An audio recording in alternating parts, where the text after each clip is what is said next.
எலெக்ஷன்ல கூட்டணி வியூகம் யார் செல்வாக்கா இருக்க அந்த கணக்கெல்லாம் பேசிட்டு இருந்தோம்.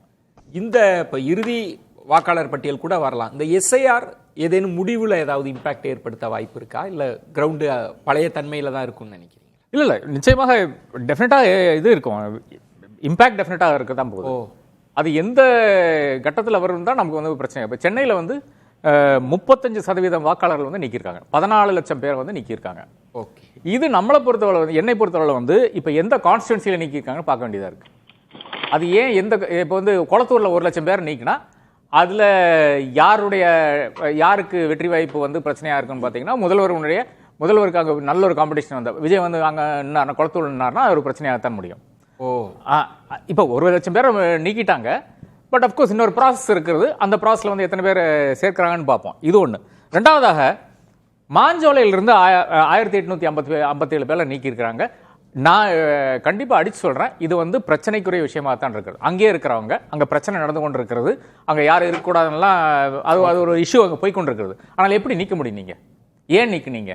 இந்த கேள்வி கேட்க வேண்டியது கேள்வியாக தானே. இன்னைக்கு ஹிந்து ரிப்போர்ட் பண்ணிக்கிறது இதை பற்றி 1857 பேரை மாஞ்சோவில் நீங்கள் எப்படி நீக்கலாம்? அதே மாதிரி 35% வாக்காளர்கள் நீங்கள் எப்படி நீக்கலாம்? சென்னை மாநகரத்திலிருந்து எப்படி நீக்கலாம்னு நான் கேட்குறேன். 14 லட்சம் பேரை எந்த அடிப்படையில் நீங்கள் நீக்கிறீங்க? என்னன்னா வீடு மாறிட்டாரு, இதுதான் காரணமாக இருக்கும். வீடு மாறினால் இதற்கு ஒரு டெக்னாலஜி நீங்க கண்டுபிடிக்க வேண்டியது இல்லையா? அதாவது எல்லாத்துடைய நம்பரும் வச்சிருக்காங்க மத்திய அரசாங்கம் இருக்கு. உளவுத்துறைக்கு மட்டும் எல்லா நம்பரும் கிடைக்கும். யார் என்ன பேசினாலும் எங்க பேசினாலும் ஐஎஸ்ல இருந்து ஆரம்பிச்சு இன்டெலிஜென்ஸ் பியூரோல இருந்து ஆரம்பிச்சு எல்லாரும் ஒட்டுக்கிட்டே இருப்பான். ஆனா ஒரு நம்பரை ஒரு போன் அடிச்சு ஒரு பிஎல்ஏக்கு அந்த நம்பர் கொடுக்க மாட்டானுங்க. இது என்ன மாதிரியான ஒரு வக்கர புத்தி எனக்கு புரியல. அதாவது ஒரு எலிஜிபிள் அடல்ட் பாப்புலேஷன்ல இருந்து வேணுமென்றே மக்களை ஒரு ஓட்டர்ல இருந்து மாத்துறாங்க. ஓகே, இதுதான் என்னை பொறுத்தவரை பிரச்சனை. சுவாமிநாதன், ஆர்கே அவர்கள் சொல்ற மாதிரி ரொம்ப பண்ணா மைக்ரோ லெவலில் இதை ஸ்டடி பண்ண வேண்டியிருக்கும். யார் நீக்கி இருக்கிறாங்க என்ன அப்படின்னு. இன்னும் 2-3 நாட்கள்ல இது பற்றி நிறைய கட்டுரைகள்லாம் வரும். நீங்க இது ஏதாவது இம்பாக்ட் ஏற்படுத்த வாய்ப்பு இருக்கா? வெற்றி தோல்வியில ஏதாவது நிர்ணயிக்க வாய்ப்பு இருக்கா? இதுல நிச்சயமா அதனுடைய தாக்கம் இருக்கும். பட் இது எஸ்ஐஆர் யாருக்காக கொண்டு வரப்பட்டதோ அந்த கட்சிக்கு நிச்சயமா பலன் இருக்காது. 1% கூட பலன் இருக்காது. நீங்க கிரவுண்ட்ல முதல்ல ஒரு அரசியல் கட்சி இருக்கிறவங்க பெரும்பான்மையான உறுப்பினர்களை சரியா சேர்த்திருக்காங்க. இப்ப சார் குறிப்பிட்ட போல இடம் மாறியவர்கள் நீக்கப்பட்டது மிக மிக முக்கியமான ஒரு விஷயம். இன்றைக்கு எவ்வளவோ தொழில்நுட்பங்கள் வளர்ந்திருக்கக்கூடிய காலகட்டத்துல இடம் மாறியவர்களை உரிய நேரத்துல போய் அணுகி அவர்கள்ட்ட கொடுத்துருக்கலாம். பட் அவர்களே சொல்றாங்க 3 முறை ஒரு வீட்டுக்கு போவோம், 3 முறை இல்லைன்னா மட்டும்தான் அந்த ஃபார்ம் இதாகும் அப்படிங்கிறாங்க. அதுக்கு இன்னும் காலம். அதுல ஒரு நடைமுறை சிக்கல் 20 நாட்களுக்கு சாமிநாதன், அதுல ஒரு நடைமுறை சிக்கல். இவர்கள் போகிற நேரம் ஒன்றாக இருக்கு. எல்லாரும் ஊழியர்கள் தான். அவங்க எங்க போயிருக்கிறாங்க, வேலைக்கு போனாங்களா, அது ஒரு பெரிய இது ஒரு கடினமான சவாலான பணி இல்லையா? கண்டிப்பா. ஆமா நிச்சயமா சார். அது கண்டிப்பாக அந்த 3 முறையும் ஒரு திங்கள் செவ்வாய் புதன் போயிட்டாங்கன்னு வச்சுக்கிறேன், ஒரு வேலைக்கு செல்லக்கூடிய குடும்பத்தை போய் ரீச்சே ஆக்க முடியாது.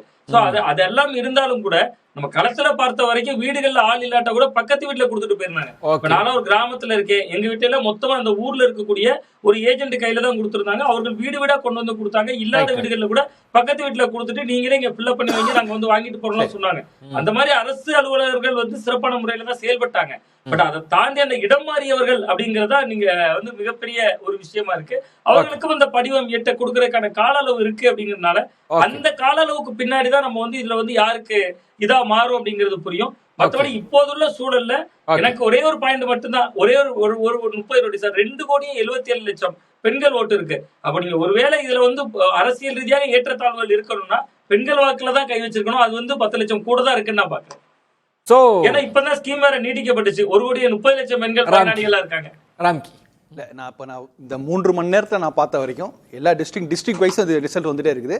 அண்ட் ஆவரேஜாக ஒவ்வொரு டிஸ்ட்ரிக்ட்லையும் ஒரு 2 லட்சம் வாக்காளர் நீக்கப்பட்டதாக இருக்குது. இதில் எங்கே அதிகமாக இருக்குது, நகரங்கள் உள்ளடக்கிய மாவட்டங்கள் இருக்குது பார்த்தீங்களா, மதுரை அங்கெல்லாம் பார்த்தீங்கன்னா 4 லட்சம் 5 லட்சம் அப்படி இருக்குது. சென்னையில் அதிகபட்சமாக இருக்குது. இது நம்ம நல்லா வெளிப்படையாக தெரியுது. நகர வாக்காளர்களுடைய அந்த லேசினஸ்லாம் நம்ம வெளிப்படையாக தெரியுது. நம்ம தென்சென்னையில் எப்படி வாக்குச்சதவீதம்லாம் இருக்கும் அப்படின்னு. ஆனால் உனக்கு ஒரு தொகுதியில் இந்த மாவட்டத்தில் கணிசமாக எடுத்துட்டாங்க, இங்கே வந்து அதிகமா இருக்கு அப்படிங்கிற மாதிரி ஒண்ணு இல்ல, ஒரு பேட்டர்னே ஒரு மாதிரி ட்ரெண்டா தான் இருக்கு இப்ப பார்த்த வரைக்கும். அது ஒரு விஷயம். ரெண்டாவது நீங்க தாக்கம் சொன்னீங்களே, தாக்கம் எப்படி இருக்குன்னா எப்போதுமே நம்ம தமிழ்நாட்டு வாக்காளர்கள் கடைசி நேரத்தில் முடிவெடுப்பார்கள் யாருக்கு ஓட்டு போடுவது என்ன. இன்னைக்கு தேர்தலை பற்றி இன்றிலிருந்து சிந்திக்க ஆரம்பம். என்னுடைய ஓட்டு, என்னுடைய இது நான் இருக்கு, என்னுடைய ஓட்டு இருக்கா போய் பாக்குறது.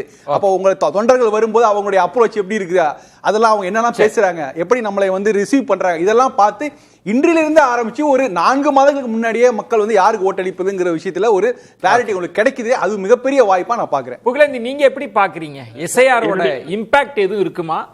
என் கண்ணு முன்னாடியே அந்த நபர், நான் மத்திய ஆளுங்கட்சியை சேர்ந்தவர், மெம்பர், அவர் ஆதரவாளர் வச்சுக்கோங்களேன். அவர் என்ன பண்றாரு, அந்த பாம்பை படிச்சுட்டு தூக்கி எறிஞ்சிட்டார். ஏன் 20 வருஷத்துக்கு முன்னாடி ஸ்டோரி எல்லாம் நான் சொல்லணுமா? அப்படின்னா உங்களுக்கு ஓட்டு போட்டு நீங்க ஜெயிச்சதுக்கு ஆக போகுது. படிச்சவருங்க தூக்கி போட்டு போயிட்டே இருக்காரு.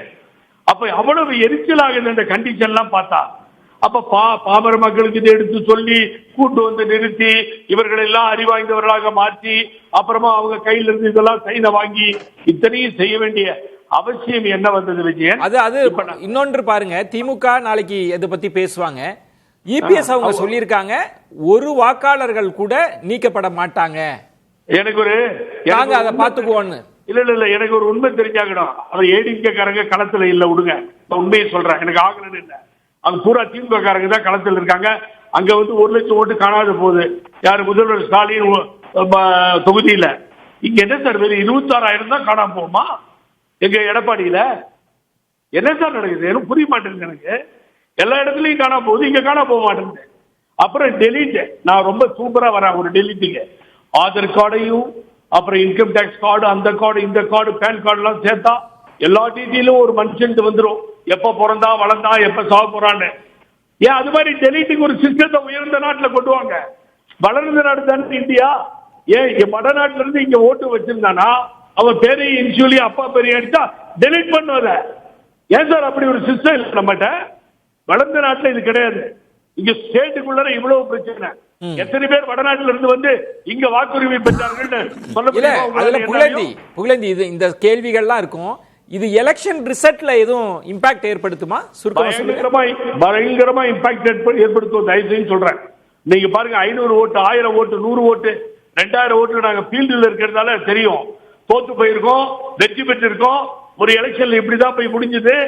ஆகவே இப்ப இந்த ஓட்டை வந்து சரியா பண்ணலனா அந்த கட்சியினுடைய ஆதரவாளர்கள் வாக்குகளை இழந்தால், குறிப்பா நான் சொல்றேன், தாவேகாவினுடைய இளைஞர்கள் அதிகமாக சேர்க்கப்படவில்லை என்பதை இதை மிக தெளிவா காட்டுது.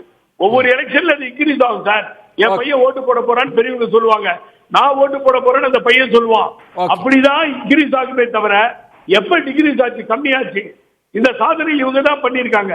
எஸ்ஐஆர் தாக்கத்தால் பீகார் போல ஒரு மாற்றம் ஏற்படும் என்பதற்கெல்லாம் ஏற்படாது என்றதெல்லாம் சொல்ல முடியாது. ஆகவே அதை கொண்டு வரதான் முயற்சிக்கிறாங்க சார். பேசலாம் புகழேந்தி, நான் மீண்டும் வரேன். நிறைவு கருத்திலே பேசுங்க. ஒரே நாடு ஒரே தேர்தல், ஒரே நாடு ஒரே தேர்தல். இப்ப புரியுதா? அதான்